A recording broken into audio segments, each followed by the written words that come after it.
कलिंगमाली खनि प्रभावित ग्रामगुड़िक जिलापाल 2 दिनर गस्त विभिन्न उन्नयन कार्यर समीक्षा लोकों समस्या शुणिले जिलापाल कलिंगमाली खनि प्रभावित अंचल विकास कार्यर स्थिति परखा एवं स्थानीय लोकों समस्या संपर्क में अवगत होगा उद्देश्य रायगढ़ जिलापाल श्री आशुतोष कुलकर्णी काशीपुर ब्लॉक कलिंगमाली प्रभावित ग्रामगुड़िक क्रमागत 2 दिन धरी गस्त करिसेंती। गस्त समय जिलापाल अंगनवाड़ी केन्द्र विद्यालय व स्वास्थ्य केन्द्र परिदर्शन करी सेठारे प्रदान करा जाउथिबा सेवार मान जांच करथिले। एथिसह पानीय जल जोगान व्यवस्था पाइप जल प्रकल्प पानीय जल सुविधा राशन सामग्री बंटन सामाजिक सुरक्षा भत्ता बंटन व अन्य उन्नयनमूलक कार्यर अग्रगतिर समीक्षा करथिले।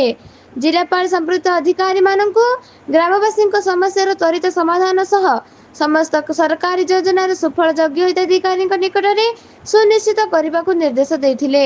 सरकार जनकल्याणमूलक योजना गुड़िकर सफल कार्यकारिता एवं ग्रामांचल सामग्रिक विकास प्रति जिला प्रशासन सर्वदा प्रतिबद्ध बोली से प्रकाश करथिले।